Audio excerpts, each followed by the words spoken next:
Okay, welcome to my Gear of the Year for 2024. This is where I feature my favourite products which appeared on the channel this year alongside a couple of late entries. And I'll link to my more in-depth reviews from earlier in the year in the description down below, along with all the usual product links. So, in no particular order, let's kick off with this. This is the Bellroy 20 litre Venture Ready Pack and is currently my all-time favourite small backpack, making it a dead cert for this list. It just ticks so many boxes. It's fantastic quality, and as I film this, Bellroy have just increased the warranty on all their bags from 3 to 6 years. It's extremely lightweight at just 850 grams, so well under £2, and employs great durable weather-resistant fabrics and zips. The water bottle pocket sits flat with a strap to secure longer items, and we have a super useful top pocket and a concealed side pocket for valuables and keys. The back panel and shoulder straps have just the right amount of padding without being over bulky. You also have a luggage pass-through strap and a very tough grab handle. Inside we have light colours for visibility, minimal but practical organisation, and a padded internal laptop sleeve. And by having this as part of the main compartment minimises the bulk often associated with a separate laptop compartment. And that's important in a small pack and a real benefit if you're not carrying a laptop. Access though is still easy from the top thanks to the main zip, which contours to the back of the pack above the laptop sleeve, and this zip can also be opened on one side or fully opened clamshell style. And I use this as my carry-on and day bag on holiday this year, on the beach, by the pool and on day trips. It also makes a great EDC pack or work bag, and it's also great for cabin baggage, meeting the small cabin baggage criteria, and will fit under the seat in front of you. And with minimal packing, I also used it this year as a one bag carry solution for a 3-day trip to Switzerland. The bag comes in at around £230 or $250. Not cheap, but for those that can afford it, it is seriously versatile, well made and extremely practical. And if you want to know more, I have a fully detailed review, which I will link to in the description below. This might look familiar to regular viewers, but it is in fact an updated version of what is one of my most carried items. This is the InCharge XS 4-in-1 keyring cable, and a perfect get me out of trouble gadget for when you unexpectedly need a charging cable or possibly a data cable. So ideal for when an exhausted phone battery catches you out, but you still have access to some form of USB charging, say from a Powerbank or perhaps in a cafe or on a train. And with this new version we have a USB A and C on one end and a USB C and Lightning on the other, totaling 4 options. Now this one here is the original InCharge X, and being a 6-in-1 device makes the new one look like a backward step. However, the difference is that the new one is now missing the micro USB option, which has pretty much disappeared now. What you do get though with the new one is an increased power delivery of up to 240 watts, more than twice the original, and you also have data speeds of up to 480 megabits per second. Also, the protective end is now secured to the cable so you don't lose it. And as for the price, well, that remains the same as the original at just under £30 or dollars. And as you can see, I've already updated the one in my pocket EDC kit. Next up is a late arrival that has gone straight into my Gear of the Year, and it is this pocket-sized autonomous flying camera that is the DJI Neo. Now, I've avoided using the word drone here because there are a lot of people who take pictures and videos who are not at all interested in drones and would instantly skip this chapter at the mere mention of the word. But to those people I would say this is probably not what you think. What makes this interesting to non-drone people is that this will take some amazing 4K video footage that until recently would be virtually impossible to obtain, especially for a solo creator, and that's without ever having to touch a joystick or even a phone screen. Because with the Neo you simply turn it on and then select one of 6 onboard pre-programmed flight modes. It even tells you what they are. circle, rocket, spotlight, helix, follow, droney.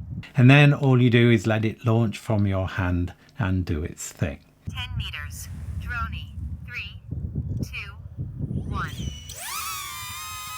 It can follow you, adapting to the exact path you take, even when it gets really narrow like we see here in the woods. And if you happen to be on your bike, it can do this at up to 20 miles an hour. It can orbit your position for a full 360-degree view of your location, and you get to choose the radius. And it can climb and take in a bird's eye view, and you select the height, and that can be up to 10 meters. Or you might want to just let it hover in position and follow your movements like an invisible cameraman, or perhaps fly out and back again to give you that cinematic zoom shot. Or why not film from the front as you are walking, as the drone works out and maintains the exact direction you are walking in. And when it's finished the sequence or sees that you have stopped, it returns and lands back on your hand and goes back in your pocket. You can then just plug it into your computer like a portable drive, or wirelessly transfer your footage to your phone. And to me, that is the essence of the Neo. It's simple and fast and easy to use, giving everyone the ability to grab some exceptional video footage that would not normally be possible. The Neo doesn't need to be registered due to the low weight, and it's highly unlikely to injure you or anyone else due to the small size, low inertia and the well-guarded rotor blades, and it's seriously tough as well. There is a DJI Fly app which will allow you to adjust the parameters of those flight sequences, and there are a couple of extra sequences to choose from in there too. But you can also choose to leave your phone at home and fly this simply using the buttons on the Neo. The app though will do other things like allowing you to record audio to your phone whilst filtering out the sound of the drone itself, and it will also let you manually control the flight using virtual joysticks on your phone. And if you want more control, then this is actually super capable, especially when paired with a controller like this one for a full-on DJI drone experience, which extends to fully immersive FPV or first person view flying using DJI's goggles. However, I would suggest that there are more photographers, videographers and content creators out there than drone enthusiasts, which is why in its simplest form this has so much potential. Now there is another option in the form of the Hover Air X1, which I featured earlier in the year and really liked, but I have to say the DJI offers better image quality, more flying options, and at £170 or $199 is nearly half the price of the X1, and that makes it a no-brainer for my gear of the year. One thing we are never short of on the channel is torches or flashlights, and most of them are really good, which means that any which make it into my gear of the year have to be exceptional. And that is what we have here from Nitecore with the new EDC 29. I love the form factor. It's slim, which fits in the pocket better, and it fits in a pouch better too. It's also easy to grip, fitting perfectly into the hand. The double differentiated metal tail switches fall naturally to the thumb position, and the long steel pocket clip or belt clip is tough and practical. The battery capacity is 2,500 mAh, non-replaceable in this form factor, and it can be charged in just over an hour via USB-C. We have a new multi-LED arrangement with a double lens, in the middle of which is a proximity sensor to reduce the light and more importantly the heat in case of accidental activation in a pocket or bag, although this fantastic physical lockout switch should help avoid that. Another benefit is that this light is really easy and intuitive to use. The raised switch gives quick and easy access to a 15 lumen low light level with an impressive 60-hour runtime, followed by 3 general light levels up to 1200 lumens. The larger flush-mounted switch operates a search mode with a half press, delivering a very bright 3000 lumen spotlight with an impressive 400 meters quoted range. A full press fires up what Nitecore call Lumen Shield, a combined spot and flood with a blindingly bright 6500 lumen output for short bursts, either to light up a large area or to temporarily disorientate an attacker. Or you can choose to change this to a strobe if that's what you prefer. Then something I wish every flashlight had, an OLED display which shows the remaining run times at the different light levels, so you can maximize the light output used depending on the situation and the duration available. It costs around $110 or £100, and it's my favourite flashlight of the year.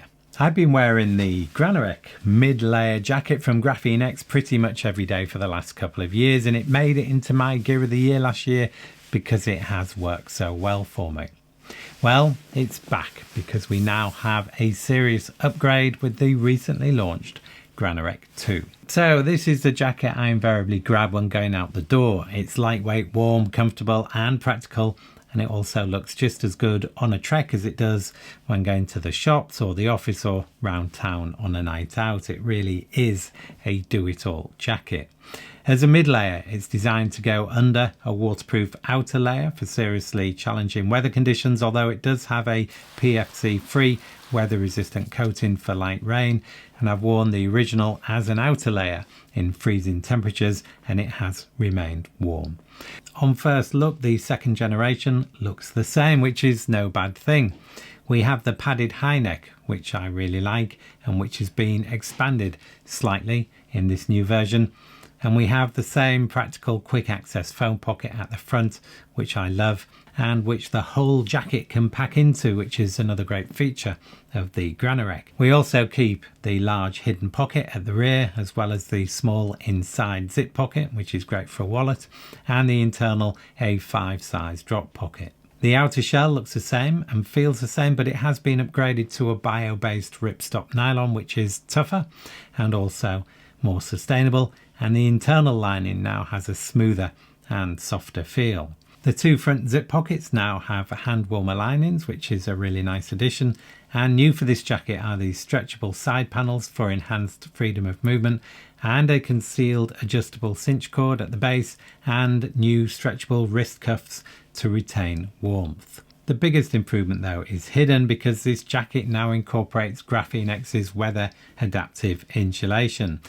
Now, I showcased this earlier in the year in the Aerograph puffer jacket, and it's a layer of insulation which uses space age aerogel to form rigid tubes when exposed to freezing conditions, creating an increased insulation gap for added warmth, and it self-regulates based on the temperature. And I'll link to the video below explaining the technology, but suffice to say the Granarec II can now cope with even greater extremes of temperature, enhancing the all-round appeal. The Granarec II comes in this compression pack, which is a really useful addition and costs $289, which makes it more expensive than the original, but it's easy to see why. And I can see I'm going to get a lot of use out of this, even though my original still looks like new.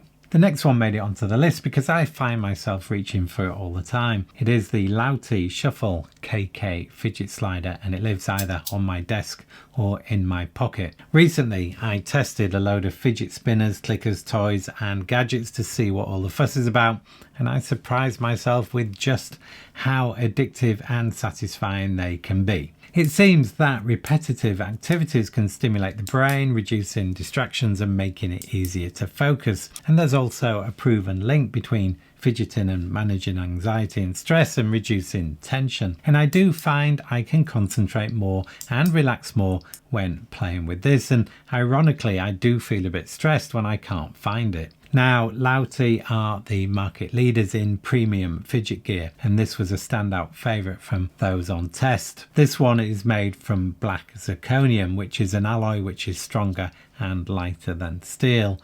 Although at just over 50 grams or close to 2 ounces, it's still pretty heavy, which is actually part of the appeal. It uses strong magnets and a double slider rail and features a copper inlay and precision detailing. And it can be loud or it can be quiet. And something I hadn't realised until a viewer pointed it out in the comments, it can work as a simple clicker too, which adds an extra element. Lautie make limited editions of the Shuffle using different materials and different designs, and it's easy to see why it is a bestseller for them despite the price, which for this more exotic version is a fidget-inducing $217. I do love it though, and if I use it daily and it lasts for years, which I think it will, and it helps me to relax and focus, then it starts to make sense. Earlier in the year I showcased this very nice A5 compendium from Orbitkey, which has become my day-to-day desk pad. If we have a quick look, it's made from leather and various recycled materials, and it has a premium feel. It opens flat, which is important for desk use, and on one side we have a flap which holds a couple of cards and a pocket for the odd note, and on the other side we have an A5 notebook holder, and this will take a side-bound notebook or a top-bound notebook. We also have a leather pen loop here, which uses some clever hidden elasticated magic to hold any size of pen. Here it is with the thin LTT bolt action pen, and also with a much fatter one from Bastion, and both fit perfectly well. Also, there is this tensioned leather fastening which works really well to hold it closed without a zipper in sight. In short, what we have here is a practical, great looking and well made leather notebook case, and if you prefer something bigger, Orbitkey even make an A4 version too. Now, if you happen to be a Star Wars fan, and I have to say we are at the channel, then it's about to get even better, because recently Orbitkey released two Star Wars versions of the A5 compendium, one for the light side of the Force, this one is mine, featuring the brown and blue colours and a well-known phrase from Obi-Wan Kenobi, and the other is for the dark side of the Force. This one is Jamie's, featuring the red and black colours and a phrase from Darth Vader. And on the front we have embossed logos depicting the Rebel Alliance and Obi-Wan's blue lightsaber, and the Galactic Empire and Darth Vader's red lightsaber. And the basic compendium comes in at around £115 or $130, and the Star Wars versions are just £10 or dollars more. Now, it wouldn't be Gear of the Year without a power bank in the mix, and this year my winner is this one. This is the NW5000 from Nitecore, and this is the one I now have with me day to day for short trips, and it lives in my sling bag. Now, Nitecore are the masters of the lightweight power bank, and the NB10000 at 150 grams is still the lightest and most compact 10K power bank on the market, and has been for the last 3 years. This year though, they introduced the NW5000, and it has 5,000 milliamp hour capacity, so not 10, but it's more than enough to save the day if you get caught out and your phone unexpectedly dies. And as you might expect, it's more compact than the 10K, and at 120 grams or just over 4 ounces, it's noticeably lighter too, which is what you want if it's part of your daily carry. It's made from a super tough forged carbon fibre shell, and it's designed for MagSafe compatibility, offering 15 watts, so Qi 2 fast charging speeds, or 20 watts from the wired connection from the single USB-C output. It also has a low current mode for charging things like earpods, and the power bank itself can be fast charged, which is ideal when on the move, when power availability might be limited. You also have power level and charging indicator lights, and a lot of fail-safe protections built in, as you might expect from Nitecore. And the price does reflect the quality and features on offer, coming in at around £70 or dollars. In the first gear haul of 2024, I introduced a new item of clothing, namely this hat, and I'm still wearing it pretty much every day today. As you can see, I shave my head, and without hair you get cold, especially in the UK and often even indoors, so this hat is a great hair replacement option. It's from the famous original British brand Kangol, now based in the US, and you're probably familiar with the logo. This one is called the 507, which is a slimmer version of this one, which is the classic 504, which looks like this. And I think for me the 507 makes less of a statement and is perhaps more suited to day-to-day wearing, although do feel free to feed back in the comments. This is a wool option, cooler in the summer, warmer in the winter, and you'll notice there are no seams visible, which I also like. As for the price, expect to pay in the region of £50 or dollars. This next one I don't use very often at all, but I do love it, and when it's not in use I display it as the work of art it surely is. It is the Petromax pressure lantern. This featured quite recently on the channel and I couldn't help but be impressed. It was invented in 1910, and let's face it, there aren't many things you can buy these days which haven't changed in 115 years. It's the lamp that took over from the traditional kerosene lamp, which looks like a candle in comparison to this 400 watt machine, and it found its way into use all over the world at a time when steam power was at its peak before electric lighting eventually took hold. And yet this remained in use long after that with the armed forces, adventurers, fishermen and the like. Today it still has a place with those who love the outdoors and camping, as well as preppers and off-grid warriors, and no doubt many more besides. And it does actually make a practical and reliable light source with a single tank lasting for around 8 hours. It's still hand assembled from 200 individual parts. It's made in Germany like it has been for over 100 years. And if you want to see the lighting sequence and a more detailed review, I'll link to that video below. I see this as a piece of history you can still buy today that still functions as a brilliant piece of engineering, a practical light source and heat source for that matter, that looks beautiful too. And that does help to justify the cost. £279 in the UK or €300 or dollars. I never said it was cheap. And that's it for this year, and Jamie and I are now taking a few days off to plan content for 2025. And if you've made it this far, we would love to know what you would like to see more of or less of from the channel in the coming year. So if you get a chance to leave a comment with your thoughts, that would be most appreciated. And if you start your comment with 2025, that will help us find it. In the meantime, I hope you found that useful, and as always, thank you for watching.